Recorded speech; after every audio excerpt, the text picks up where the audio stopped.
Na tunapoendelea kusoma katika Biblia, tunaona wenzetu wengi ambao waliishi katika imani na namna ambavyo pia Mungu alitembea nao.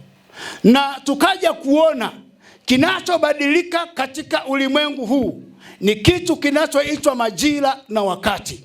Kwa nini Mungu amekuruhusu wewe leo kuwepo katika kizazi hiki? Hakukuruhusu wewe kuwepo katika vizazi vilivyopita.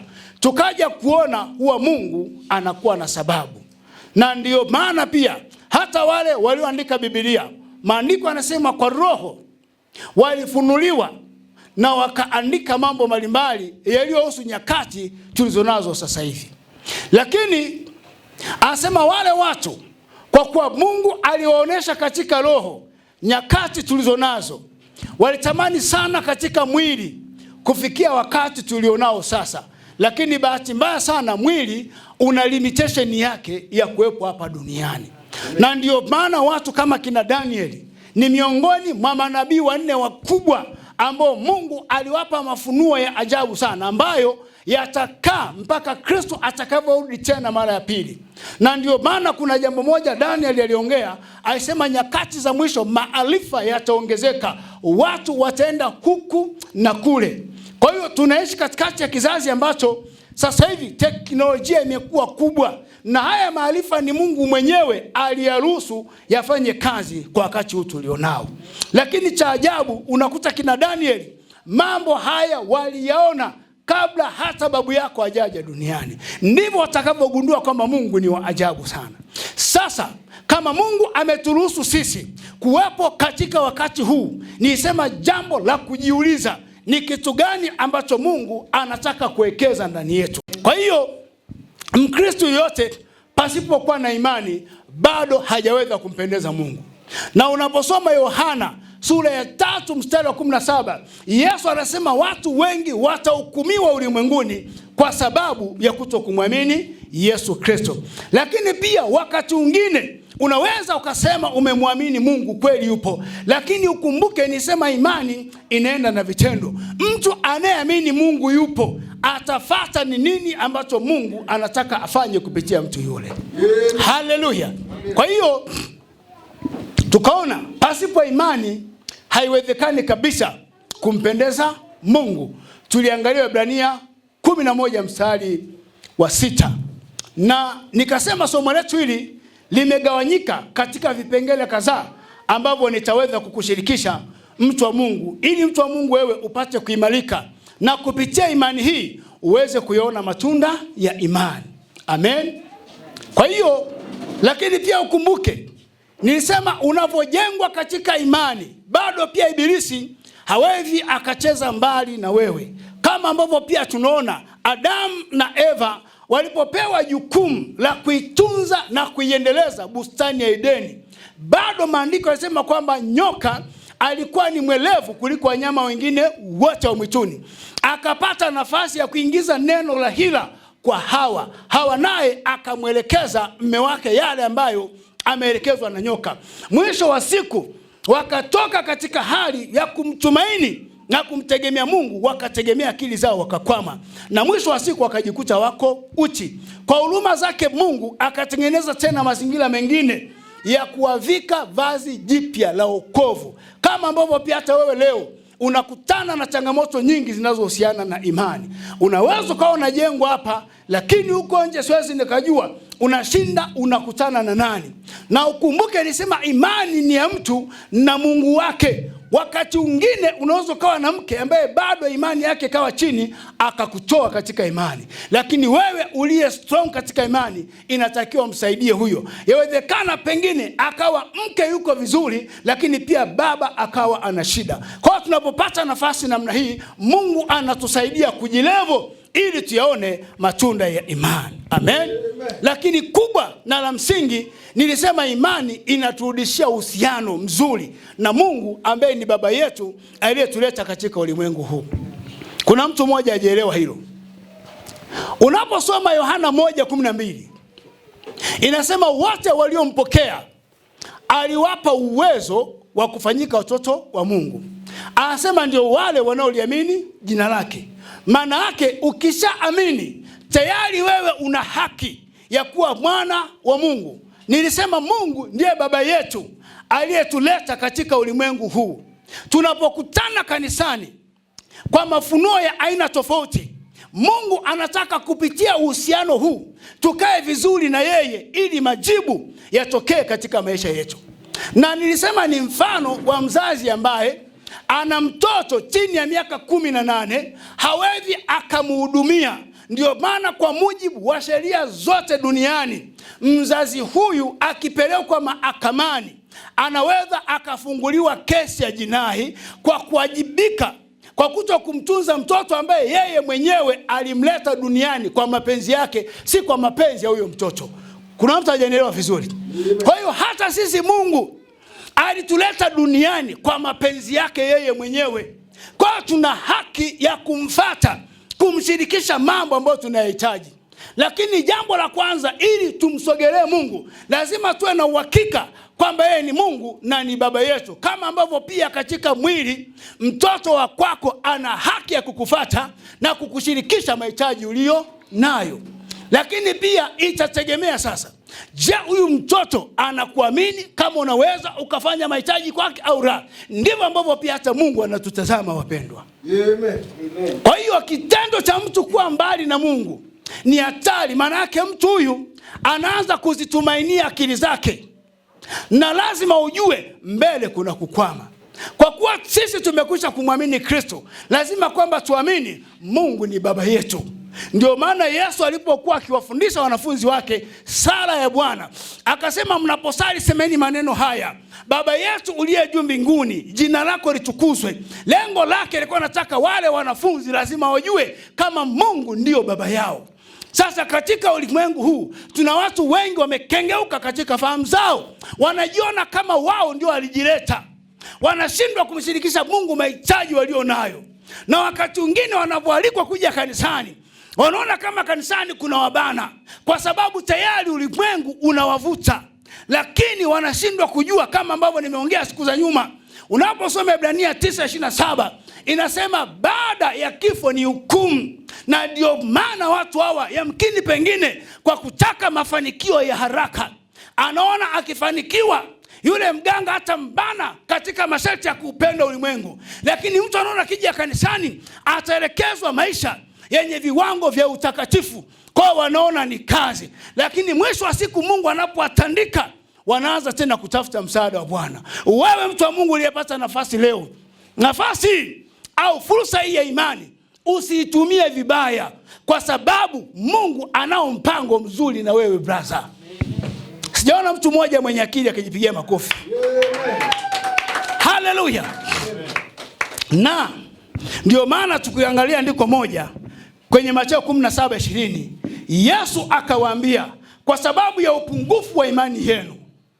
Kwa maana amini nawaambia, mkiwa na imani kiasi cha punje la haradali, mtauambia mlima huu ondoka hapa uende kule, nao utaondoka, wala halitakuweko neno kwenu lisilowezekana.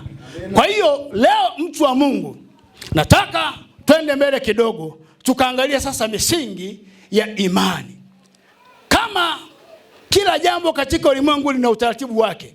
Mfano nilisema ujenzi wa nyumba za aina tofauti. Gorofa lenye majengo 10 au 20 kwenda mbele, msingi wake hautafanana na jengo hili tulilo nalo. Na ujanja wa ile gorofa itategemea standard ya ule msingi. Na ndio maana pia Mungu aliweka kipaumbele sana kwa watoto wake kwenye imani, kwa sababu alijua kwenye imani wakishafundishwa misingi ya imani, hawa watu watakuwa strong.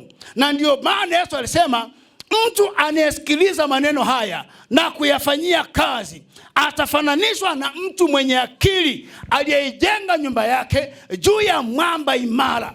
Anasema mtu huyu hata pepo zikaja zikaipiga nyumba ile, haitatikisika kwa mafuriko au kwa upepo. Picha ya maneno haya Yesu alikuwa anaileta kwa mtu ambaye amekwisha kufundishwa imani, na imani akawa ameishiba na kuishi. Mtu huyu hata waongozane mapepo 800,000 kutoka sehemu yote ile duniani hawatambandua kwa Yesu. Sasa ninakushangaa wewe, tunapokuimarisha katika imani, kuna kajitu kanajipenyeza kwa ila kanataka kukuchomoa katika imani. Na nisema imani ni vita brother, katika jina la Yesu. Haleluya. Kwa hiyo ukumbuke katika ulimwengu huu, ili tuperform katika imani, tusiangalie ulimwengu unaongea nini, angalia Yesu anaongea kitu gani kwako. Amen. Katika ulimwengu huu, kwa watu ambao bado hawajamjua Mungu, nilikwambia hawatuwazii mema. Lakini tunapokuwa tumekaa na Mungu, hata wakajipanga kuja kukuvunja moyo, utawabamiza katika jina la Yesu, kwa sababu unaye Yesu. Kama ambavyo pia Daudi alimbamiza Goliath kwa jiwe moja, ndivyo ambavyo Mungu anataka wewe uliye na imani uwe strong namna hii. Na ndio maana Yesu alimwambia Petro, nitalijenga kanisa langu imara kwako, hakuna milango ya kuzimu itakayolishinda. Maana yake kuzimu kupo na kuna tafuta kumeza watu. Ukiwa na imani hautapotea, mtumishi wa Bwana. Na hiyo ndio sababu ambayo Mungu ametuweka katika hili eneo. Kwa hiyo leo nataka mtumishi wa Mungu nikupandikizie misingi ya imani. Haleluya. Tuliangalia wiki kadhaa zilizopita katika somo hili la imani. Nisema kuna vipengele vinne. Kipengele cha kwanza tuliangalia imani ni nini, kama tunakumbuka kwa pamoja. Lakini kwa wale ambao walikuwa wapo, unaweza kurekodi kwa simu yako au kaandika. Tukasema imani moja kwa moja msingi wake upo kwenye kutii, lakini upo kwenye kusikia, upo kwenye kutenda. Amen. Lakini pia tukaja kuangalia andiko la msingi Ebrania 11:1 inasema, basi imani ni kuwa na hakika na mambo yatarajiwayo, ni bayana mambo yasiyoonekana. Tukasema maana yake imani ni kuwa na tumaini katika mtu fulani ambaye ni nani? Ni Mungu. Amen. Na tukaja kuangalia eneo la pili, aina mbili za maarifa ambazo zimekuwa zikitenda kazi katika ulimwengu huu. Na katika aina mbili hizi za maarifa, tulisema milango hii ya maarifa ambayo inatenda kazi katika ulimwengu ndio imekuwa source wakati mwingine ya kuweza kumtoa mtu katika imani. Lakini pia kumbe kibibilia milango hii mitano ilikuwa inatufungua sisi ufahamu kama tujue Mungu yupo.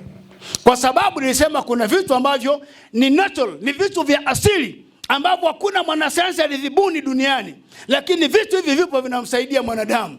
Na tukasema wanasayansi wanavyojiuliza, wanasema baby, yamkini pengine jambo hili yawezekana akawa ni Mungu amefanya. Kwa kuna mifano ya vitu vingi ambavyo pia leo siwezi nikavitaja vyote. Niseme especially pia hata katika ulimwengu ambao tunaishi, ni sayari ambao Mungu alitengeneza katika sayari zile 9 ambazo zinazunguka jua. Na tukasema kila sayari ina njia yake ambayo inaitwa nini? Ni orbit. Sasa ujiulize, hii system ni nani aliiweka? Na ndio maana pia tulisema hata awe ni profession kiasi gani katika ulimwengu huu, bado hana uwezo wa kuweza kufika katika maarifa ya Mungu. Kwa hiyo tukasema milango hii inatusaidia kutufumbua ufahamu, tuzinduke kwamba tujue kwamba Mungu yupo. Na tukishajua kama Mungu yupo, tutaangalia Mungu anataka kufanya nini kupitia wewe, kupitia mimi, katika jina la Yesu. Mungu akupe neema ulielewe hili na useme amen. Amen. Haleluya. Kwa tukaangalia katika aina mbili za maarifa hizi. Moja tukasema kuna milango ya maarifa ambayo ipo katika mfumo wa mambo mangapi? 5. Kuonja, kusikia, kunusa na vitu vingine. Tukasema maarifa haya ndio yanayofanya ambao watu waende wapi? Shuleni. Toka darasa la kwanza mpaka university. Lengo ni kutafuta nini? Maisha. Wanasomea kitu ambacho kinaitwa natural resource gift. Sasa jiulize, hivi vitu ni nani aliumba? Unakuta ni Mungu mwenyewe. Amen. Tukaja kuangalia jambo la pili, maarifa ya ufunuo. Tukasema haya yanatokana na Mungu mwenyewe.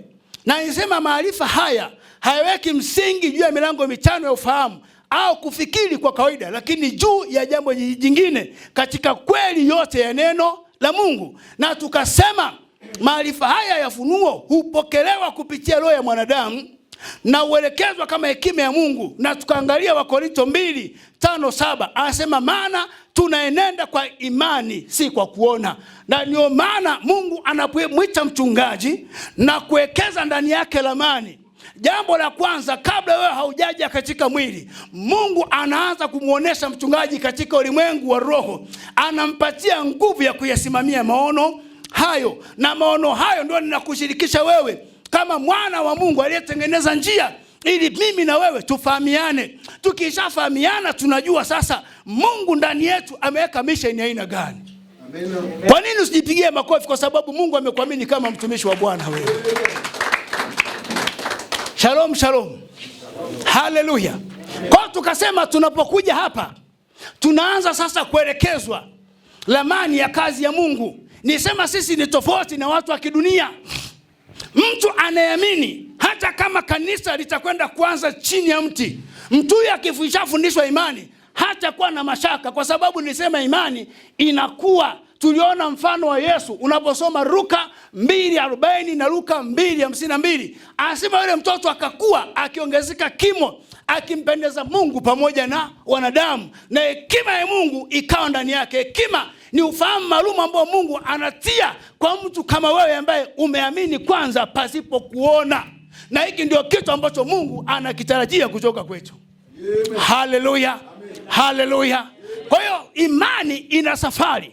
Kanisa Mungu anapotaka liweze kuwa nuru katika jamii, lazima aandae watu wanaoitwa magiant of faith, wale mabingwa makakamavu katika imani, ambao hawa kisha fundishwa wataanza kuona vita katika ulimwengu wa roho. Wajipange kiasi gani kuhakikisha kwamba hiyo kazi lazima izae matunda. Na ndio maana Yesu alipokuwa akiita wale wanafunzi, ukianza kufuatilia historia ya mwanafunzi mmoja mmoja, hakuna aliyekuwa mjinga. Wale watu wote walikuwa na akili na walikuwa na vipawa vya asili. Mfano kama kina Petro walikuwa na ujuzi wa kuvua, wakina Yohana wote hao wakianza kumchambua moja moja. Kwa nikaja kugundua kumbe Mungu anapoitaga watu anaita watu maalum ambao ndani yao wanaofahamu, na Mungu akiwekeza anajidai kupitia watu hawa. Akikutazama wewe hata unapokuja katika ibada ukiwa na imani, kuna mambo yatafanyika.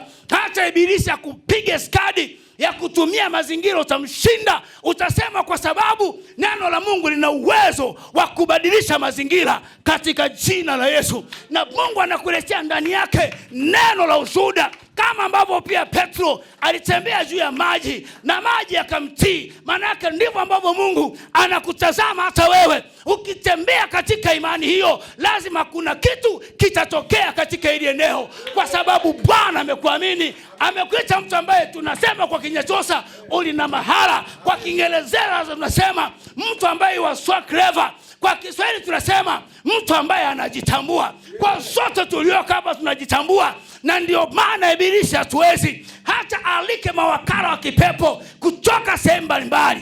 Kwa imani hii ni lazima tutashinda, na zaidi ya kushinda, katika jina la Yesu. Haleluya. Kwa sio kila mtu. Amen.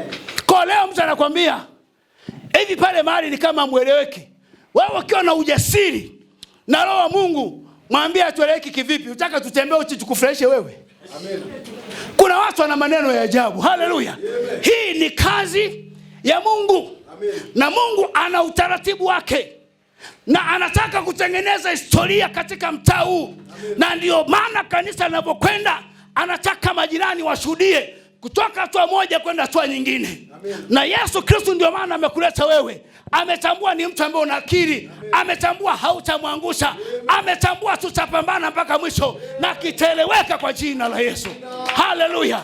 Alafu leo kajitu kanakwambia unajipendekeza kwenye kale kanisa. Mwambie mimi sijipendekezi, nimemfuata Mungu aliye na majibu. Kwa sababu mahali hapa pana majibu. Wakija wagonjwa wakiombewa lazima wapone. Wakija maskini lazima wawe matajiri. Wakija ni watu ambao walikuwa na vifungo vya asili lazima vifunguliwe. Wakija ni kina dada watamkiwa maneno mabaya kwamba hawataolewa, mimi nasema wataolewa katika jina la Yesu, kwa sababu ninawafungua katika ulimwengu wa roho.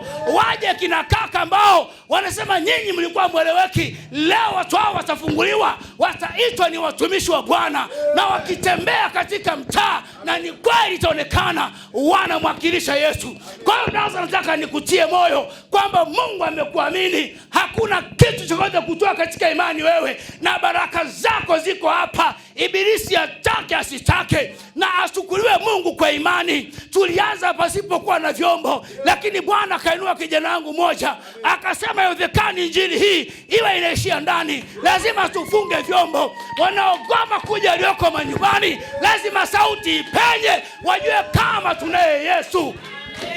Hata yake, kwa sababu ni mpango wa Mungu. Lazima kazi ya Mungu iende mbele. Ndio maana amekuwa kwa wewe brother, ndio maana amekuunganisha wewe. Anajua hawa ni jamaa, ni anti lecture, nikiwapatia plani ya kazi yangu wataisimamia na ibilisi ataibika. Hiyo ndio imani ambayo tunakwenda kwa milango ya ufunuo ambao Mungu ametupatia, si katika maarifa ya kibinadamu. Sisi tunatangulia kuona, afu tunayaona matokeo. Haleluya, haleluya, haleluya. Wangapi tuko pamoja mchana wa leo?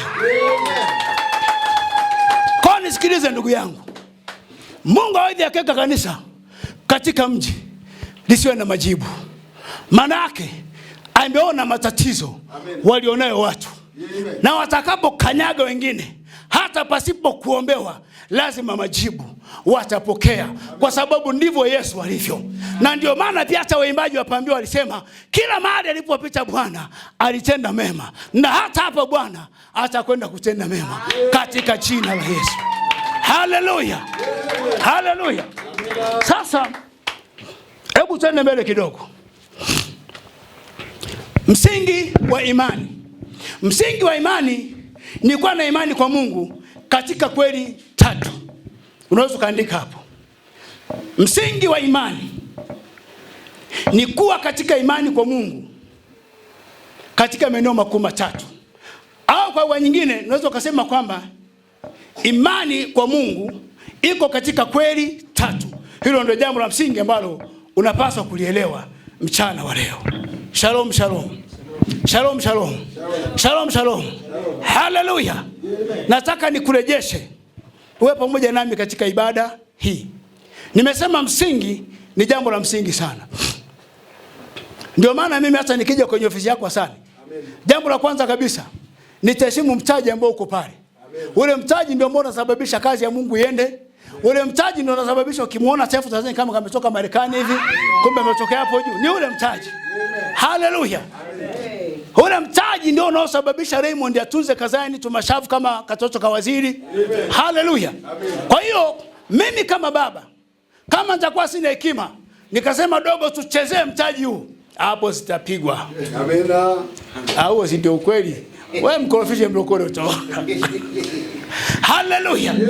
Kwa hiyo msingi ni kitu cha kuheshimiwa sana. Amen. Sasa hali kadhalika pia imani yako ili iweze kufunction vizuri, kuna mambo matatu lazima uyafahamu wewe mtu wa Mungu. Jambo namba moja, asili ya Mungu mwenyewe. Asili ya Mungu mwenyewe ni jambo la msingi sana watu wakaelewa. Amen. Amen. Unaposoma Ebrania 6:13-15 inajieleza hivi. Kwa maana Mungu alipompa Ibrahim ahadi, kwa sababu alikuwa hana mkubwa kuliko yeye mwenyewe wa kumwapia, aliapa kwa nafsi yake akisema, hakika yangu kukubariki nitakubariki na kukuongeza nitakuongeza. 15 anasema hivyo kwa kuvumilia huyu Ibrahim akaipata ile ahadi. Ebrania 16:13-15. Kwa hapa tunaona wakati Mungu anaweka agano na Ibrahim, Mungu asema alikuwa hana mtu mwingine kuweza kumwapia, na alipomwambia Abraham lazima atoke kati ya ndugu na jamaa zake aende katika nchi atakayo kwenda kumuonesha, akamwambia huko anakwenda kumfanya kuwa mtu mkuu. Na ile ahadi mpaka leo tunaona imetimia, wapendwa. Amen. Na anasema Mungu alipoapa, aliapa kwa nafsi yake, akamwambia hakika kukubariki na kukuongeza nitakuongeza. Ingawa Abraham kuna baadhi ya vitu ni kama aliona katika maisha yake vimechelewa, lakini bado mwisho wa siku Mungu alifanya. Katika uvumilivu, msingi wa maisha ya mwanadamu, ili afanikiwe tunahitaji sana kuwa na watu wavumilivu. Kwa sababu maisha siku zote huwa hayawezi yakanyoka namna hii. Na siku za nyuma wakati watu wanaokoka, kuna wimbo moja mbaya watu waliwafundisha, wakawa wameukariri huo. Nasema kwa Yesu tambalale. Si ndio wanavyosema? Kwa Yesu sio tambalale, kuna mabonde, kuna milima. Ili Mungu aichekeshe na kuiweka vizuri imani yako, lazima maeneo yote hayo akupitishe, mpendwa. Mbona ujipigi makofi? Amen. Haleluya. Kwa hiyo kwenye asili ya Mungu yako kama mambo matatu ambayo tutakwenda kuiangalia. Amen. Amen. Lakini andiko lingine la kuthibitisha Mungu mwenyewe jinsi ambavyo asili yake ilivyo, tunaangalia kwenye kitabu cha Kutoka sura ya 3 mstari wa 13 na 14. Musa akamwambia Mungu, tazama, nitakapofika kwa wana wa Israeli na kuambia Mungu wa baba zenu amenituma kwenu, nao wataniuliza jina lake ni nani, niwaambie nini? Mungu akamwambia Musa, mimi niko ambaye niko. Akasema, ndivyo utakavyoambia wana wa Israeli, mimi niko amenituma kwenu. Hapo ndipo palipo na kimbembe. Haleluya. Mungu anamtokea Musa. Musa ana habari kabisa, kisha nogewa na maisha, ameshakubali kabisa maisha ya kuishi jangwani. Mungu anamtokea, anambia, sasa nataka nikutume ukawakomboe ndugu zako. Musa alikuwa anawafahamu vizuri ndugu zake Waebrania. Akasema, Mungu, hawa jamaa wataniamini na wataniuliza aliyenituma ni nani, kwa sababu ya Mungu hauonekani. Kwenye kitabu kingine cha Kutoka sura 33 inasema, wakati Musa ameendelea kufanya maombi kwa ajili ya taifa la Israeli, wale watu wakasema, Musa, tumechoka kukusikia wewe, na sisi tunataka tumuone wewe Mungu. Musa akaenda akamuuliza Mungu. Mungu akamwambia, okay, waambie wafue nguo zao, mimi nitawatokea. Basi wakiwa wamejiandaa, wakiwa wameendelea kufua nguo zao, nisikilize. Amen. Kilichotokea, aliwasogeza kando ya mlima Sinai. Alafu Mungu akamwambia Musa, waulize wameshaandaa mavazi yao? Akasema ndio. Walianza kushangaa mlima unavovurumuka kama volcano. Mungu si ndiye aliyeumba mbingu na nchi? Akasema, watu kwa sababu wamegoma kuniamini, wanataka wanione. Akasema, Musa, ondoa shaka. Na Musa alivyoomba ili Mungu ashuke, mawe yenye kilo 15, 20, 50 yakawa yananyanyuka, yanadondokea kama mtu mmoja kabishi, na alikuwa afikuwa anadondokea kwenye mguu. Asema, Jehova nkufa. Asema Musa, asema wewe ndiye Mungu ameshuka kwa sababu wanataka umuone. Haleluya. Na njia ya kumwona Mungu, asema hakuna mtu anaweza kumwona Mungu katika mwili huu, sharti afe. Maana yake hawajamla kabla ya kufa, lazima apate maumivu makali. Wakasema, Musa, tumekoma. Huyo Mungu utakuwa unaongea naye mwenyewe, unakuja kuleta maagizo kwetu. Ndio Mungu yuko namna hii? Akasema, si ndiye aliumba mbingu na nchi? Amina. Haleluya. Mwambie jirani yako, huyo ndio Jehova. Huyo ndio Jehova. Kwa hiyo leo kwenye imani ni vita. Hata hapa tulipo. Haleluya. Haka kakanisa kakoje? Nikwambia, haka sio kakanisa. Hili ni kanisa kama makanisa mengine ulimwenguni, na limepewa zamana kubwa, na imani ya kufika huko njia ndio hii brother. Kwa hiyo Musa akajua wale jamaa watakuwa ni wagumu sana kuamini. Leo hata ukimwendea mtu ukamwambia, Bwana amenituma kwako, anataka unipe milioni 10 ili tujenge kazi ya Mungu, atakwambia, mchungaji tapeli. Uongo au kweli? Haleluya. Kwa sababu Mungu amuoni, anakuona wewe. Ni mpaka aamini. Sasa ashukuriwe Mungu. Sisi tunapokuja na kwa tumefanyaje? Tumeamini.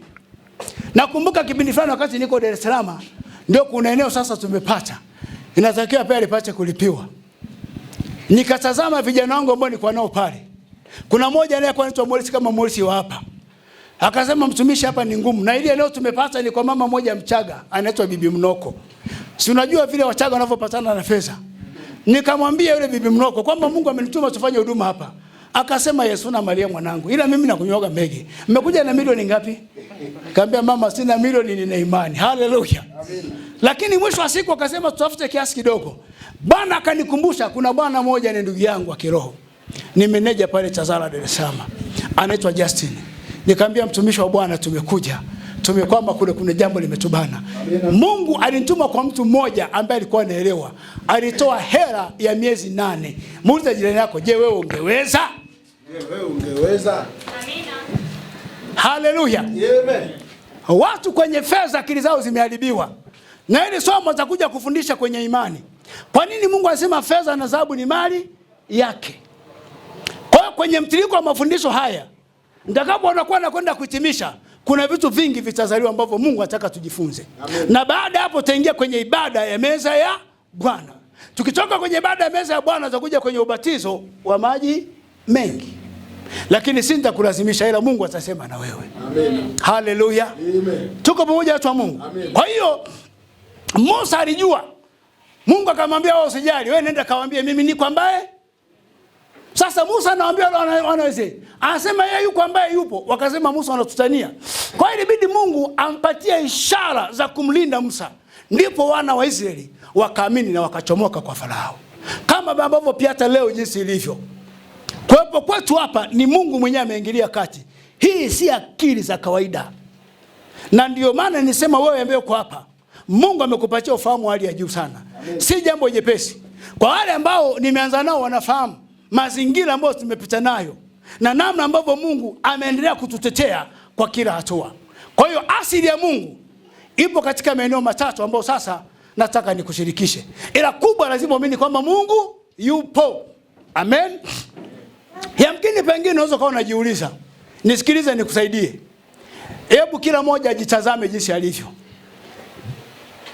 Sitaki jitazame kupitia kioo, jitathmini jinsi ulivyo. Umetathmini. Sasa je, ni wewe ulijiumba? Ni Yesu fundi. Haleluya. Haleluya. Mungu huyu ambaye amekuweka wewe kwenye kizazi hiki. Tazama jinsi alivyokuumba kwa namna ya ajabu. Ayubu anasema hata siku ya kuumbwa kwangu nilishangaa, wewe ni Mungu wa ajabu. Na ndio maana pia tuko hapa kufanana tuwezi.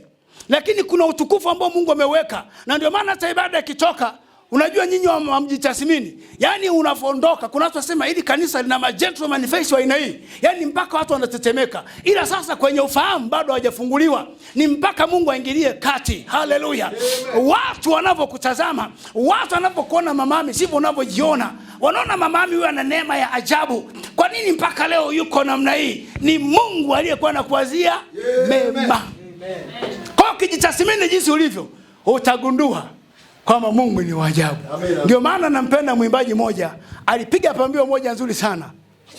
Haleluya. Amen. Anasema usione analingalinga kwa Yesu, ametenda mambo makubwa kwake. Amen. Amen. Kwa hiyo hebu tuende kwenye hizo pointi zetu tatu. Ninapokaribia kumaliza. Bado na muda mzuri. Amen. Haleluya. Amen. Bado na muda mzuri kwa sababu ibada inatakiwa ishe saa 7. Na sasa ni saa 6 na dakika 19. Kwa bado nina nafasi mtu wa Mungu ya kuwekeza maarifa ndani yako. Mwambie jirani yako usifanye haraka kuondoka. Imani ndio msingi, imani ndio mtaji. Haleluya. Haleluya. Haleluya. Sipati picha siku nitakavyokuwa nafungisha harusi ya mwanangu Dennis. Harusi zimetofautiana. Haleluya. Harusi sio lazima watu mwe 800. Hata watu 3 mkiamua mnafunga kipindi kinaisha. Amen. Amen. Nao si ni sherehe. Sherehe. Haleluya. Unajua watu wanashindwa kuelewa. Hata watu 10, watu 50, watu 30. Hapa hata kama watu 100 tukasema tunajondosha ng'ombe, kuku za kutosha, mambo yanakwenda. Sijui nani ni kubandika bandoa maisha na. Usipopokea hiyo muujiza anapokea mtu mwingine hapa. Amen. Haleluya. Amen. Kuna mtu mmoja aliuliza sema sasa mchungaji mbona lile jengo ni dogo? Wakija watu wengi tutafanyaje? Nikasema hili jengo sio dogo. Waulize wale kwa wakati siku mama mchungaji anakuja, wengine walipaki huko lakini hawakushuhudia. Eti sana. Haleluya. Amen. Kuna mtu ananipasa vizuri mtu wa Mungu? Amen. Haleluya. Amen. Iko hivi. Maeneo haya ni Bwana aliandaa ili tumtumikie. Amen. Amen. Amen. Shetani hawezi akatushinda maarifa. Mungu ametupa maarifa. Nimwambia siku ikifika utacheki picha. Tutakodi matubai ya kisasa kama bado hajatanuka, zitapigwa madhabahu nzuri, tunafunga kule hakuna gari kupita wala huku. Na tuomba kibali serikalini. Sherehe inafanyika wapi? Pale. Alafu uone kama watu ambao sema hawatatosha, kama hawatatosha tukiwapaki kule. Amen. Amen. Hivi kuna mtu amenelewa vizuri? Amen. Kwa hiyo patatosha. Na tuna marafiki wengi, tutaagiza viti na mabenchi, wengine watabebana juu. Amen. Amen. Haleluya. Hiyo ndio imani. Kwa hiyo amini kabisa mtu wa Mungu.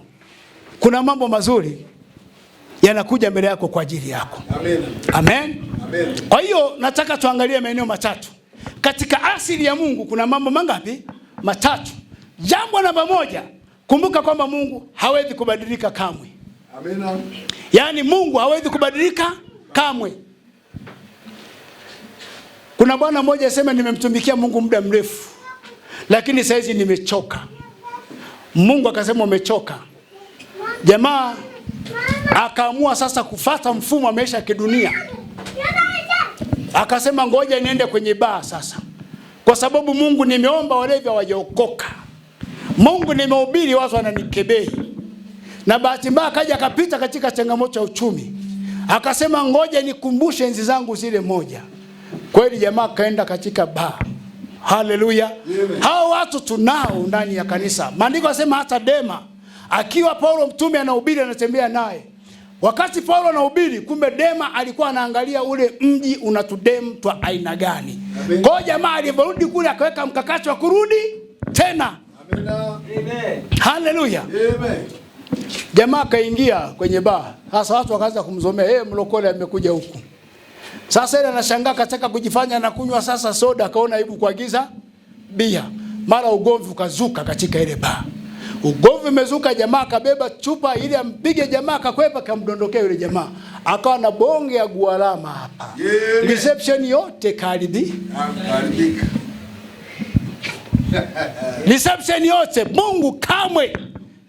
Kwa usije kanijisha ukasema nimekaa muda mrefu katika Bwana kuna vitu sivioni. Dogo, Mungu hajawahi kubadilika kamwe. Kikubwa wewe kaa katika uvumilivu. Jamaa alipata kilema ambacho hakikutegemea katika maisha yake. Ilibidi arudi kwenda kuomba toba upya kwa nani? Kwa Mungu. Ingawa Mungu alimsamehe, lakini reception ndio ikawa kwishi nei. Hata kujichukua uwezi. Hata uwezi. Haleluya. Amen. Reception yote kwisha. Kwa imekaa kama nataka kubindukia huko. Kitaka kutembea naona aibu. Arudi tena huko. Arudi tena huko. Haleluya. Amen. Mungu hawezi kubadilika kamwe. Yeye yupo. Amen. Na ataendelea kuwepo. Kwa hiyo Mungu akisema tukae katika uvumilivu, kuna mambo atafanya. Amen. Amen. Amen. Malaki sura ya 3 mstari wa 6. Anasema kwa kuwa mimi Bwana sina kigeugeu, ndio maana ninyi hamkuangamizwa, enyi wana wa Yakobo. Huyu ni Mungu sasa anajifunua kupitia kinywa cha nabii Malaki. Kwa sababu alishaapa kuwalinda watoto wake. Unapookoka kuna protection maalum, kuna ulinzi maalum kutoka kwa Mungu ambao anauachilia kwako.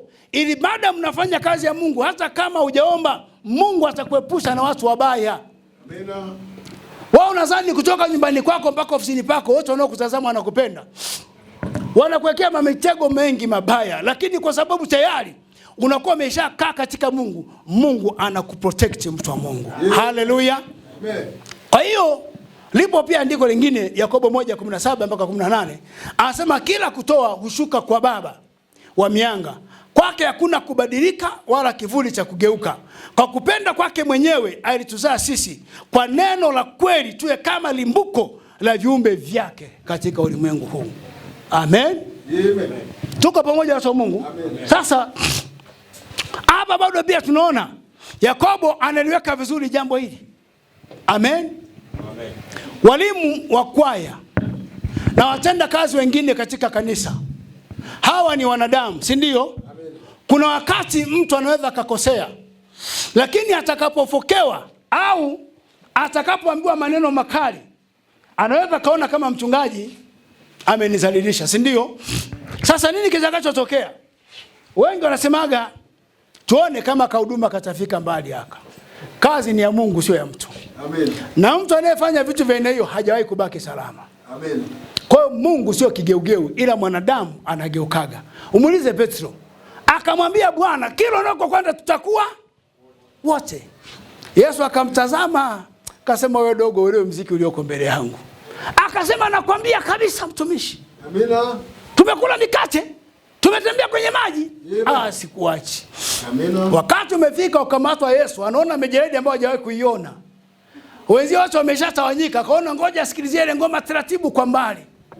Mara ghafla kuna mtu akasema, mwingine huyu hapa alikuwa gana, sema, mimi siko kabisa asimjui mtu. Kwa hiyo alijua ataingizwa kwenye kile kitu kibaya kile. Na Yesu Yesu alishamzalisha akasema kabla jogoo hajawika usiku mara 3. Na bwana sasa. Amen. Na Hasani. Amen. Hapa blaza na kina Tere. Na mtazidi kuniona sana. Watu wengi sana ambao wamepita kwenye nini kwenye mikono ya pasta ni wengi. Amen. Watu sasa ambao pasta mwajeni. Amen. Niona. Na sisi wenyewe Mungu akaja kutuambia akasema Mungu atawasaidia, mtapata wake, mtapata na nini? Na watoto na hata kazi mtafanyaje? Mtapata. Kweli Mungu akatusaidia, Jiraji akaja kuoa, ni bure, alafu geteni nini wote tukapata nini? Tulibarua na kupiga 1 2 3. Amen. Ndio kama mnapotuona sasa hizi Mungu ametusaidia na sisi wenyewe tuna nini? Tuna maisha yetu. Maana sasa mbona naamini kabisa viko vitu vingi ambavyo Mungu ameahidi na ameonyesha pastor kuhusiana na hilo mavitameje itatokea. Kwa hiyo sasa kama sasa tutatanua hapa tutakuwa na jengo kubwa sana. Ni taratibu kwa Mungu kwa ndio atatufikisha. Amen. Amen. Naamini Mungu sio muongo. Mungu anazidi kutupa tu roho ya uvumilivu kwa ajili ya kwenda kufikia huo utukufu. Amen. Maana uvumilivu ni ushindi. Amen. Uvumilivu ni ushindi. Maana uvumilivu ni ushindi. Ndio. Amen. Kwa kama anavyosema baba sasa ni kuvumilia tu jamani. Kwa hiyo Mungu atakuja kuwaleta watu wengine wengi hata ambao hapa nini sasa hizi bado nini? Hawapo watu ambao watakuwa ni msaada sana kwenye Mungu. Amen. Amen. Mungu awabariki sana. Amen. Watakuja Mbeya wawekezaji. Mbeya si unajua sasa hivi ni jiji. Amen. Na wale watu wasema wanatafuta tu pastor. Una mabinti wangapi ambao wamefika form 4 wamekosa ajira? Nasema na mabinti wangu hapa. Asema okay atakuwa secretary atakapo mshahara au 600,000. Sasa 600,000 unakuta hata kushika 50 kwa mwezi ilikuwa ni ngumu. Hii siku moja si mambo yamebadilika. Kipiga tu mshahara miezi 3 unaanza kuona hata mwendo unafanyaje? Unabadilika. Mwambie mchungaji anatakiwa kumwambia sana wewe. Mchungaji anatakiwa kumwambia sana. Haleluya. Sasa shukrani ni jambo la msingi. Mimi ninawashukuru sana na Mungu awabariki. Kwa michango na vitu mbalimbali ambavyo mnafanya. Amen. Amen. Mama yule ni ndugu yangu, anafahamu. Kijana wake anaitwa Ami na mmoja anaitwa Sila. Sasa hivi yuko Dar es Salaam. Yule kijana ana kazi moja nzuri, karibu wote. Ndio watoto wa kwanza ambao walikuwa wanakuja kumtia moyo. Wasema mama, yule mchungaji anatia huruma kwenye pagara. Tukamsaidia kufanya usafi. Wamefanya kazi kinami. Mama yule pale. Amen. Haleluya. Amen. Kuna kipindi hata alikuwa ile nikasema mama, watoto Mungu atakuja kuwa. Sasa hivi wako vizuri. Amen. Kwa hiyo mpendwa, imani sio jambo la kitoto. Lazima tutiane moyo, lakini pia lazima nimshukuru Mungu kwa ajili yenu. Mungu hata waacha. Kuna watu kujenga kae vizuri. Amen. Sio nikupoteze. Kwa sababu nikikupoteza nitadaiwa na nani? Nitadaiwa na Mungu. Amen. Nataka wote parapanda utakapopigwa sema Pastor John sema naam bwana. Wakina Sani wako wapi? Au hapa. Uliwafundishaje? Tembea mbele tuone. Ndogo kazaga mwendo. Jana yuko wapi? Alikuwa kule bwana nimemkokosa ndio. Huyu hapa. Amen. Haleluya. Sio jambo la mchezo. Kwa hiyo kuwa na shukrani ni jambo la msingi sana. Tumalizie na andiko moja la mwisho. Luka sura 17 mstari Luka 17:11 mpaka mstari wa 17. Nataka tumalizie hapo kisha tumshukuru Mungu. Tunamaliza hapo Luka 11. Hebu soma katibu tumalize hapo. Amen. Luka 17 mstari wa 11 Biblia inasema ikawa walipokuwa kwenda njiani alikuwa akipita katikati ya Samaria na Galilaya. Na alipoingia katika kijiji kimoja alikutana na watu 10 wenye ukoma. Wakasimama mbali wakapaza sauti wakisema, Yesu Bwana mkubwa uturehemu. Alipowaona aliwaambia, enendeni mkajionyeshe kwa makuhani. Ikawa walipokuwa wakienda walitakasika. Na mmoja wao alipoona kwamba amepona, alirudi huku akimtukuza Mungu kwa sauti kuu. Akaanguka kifudifudi miguuni pake akamshukuru. Naye alikuwa Msamaria. Yesu akajibu akanena, hawakutakaswa wote 10? Wale 9 wapi? Yatosha mtumishi wa Mungu. Nataka nimalizie na sentensi hii. Kisa cha wakoma wote tunafahamu. Lakini Yesu alipoambia waende wakajionyeshe kwa wakoma, haina maana wakoma walikuwa wanaponywa. Isipokuwa kwa nataka kuangalia je, watakuwa watii kiasi gani? Walipofuata yale maelekezo njiani wakapokea uponyaji. Amen. Katika wale 10 ni mmoja akakumbuka kwenda kutoa shukrani. Yesu akamuuliza yule, wale wengine je wakuponywa? Manake kuna wakati Mungu anahuzunika tunapokuwa tuna mioyo ya shukrani. Kuna watu ni walalamishi, wanalaumu kila kitu. Mshukuru Mungu kwa kila hatua, na siku hazifanani. Ukilala na njaa leo haina maana kesho utalala na njaa. Mungu atakufungulia mlango. Amen. Naomba kwa leo niishie hapa, lakini naomba mniwie radhi. Nimepitiliza zaidi ya kawaida yetu. Ibada huwa mara nyingi inaisha saa 7 kamili, lakini Roho Mtakatifu umempendeza tumalize hiki kipengele tuishie hapa, kwa sababu sio siku zote huwa tunachelewa. Nataka tusimame tumuombe Mungu, kila mmoja ajiombee kwa Mungu, ajitengeneze yeye mwenyewe, na Mungu ni mwaminifu. Amen. Naomba tusimame.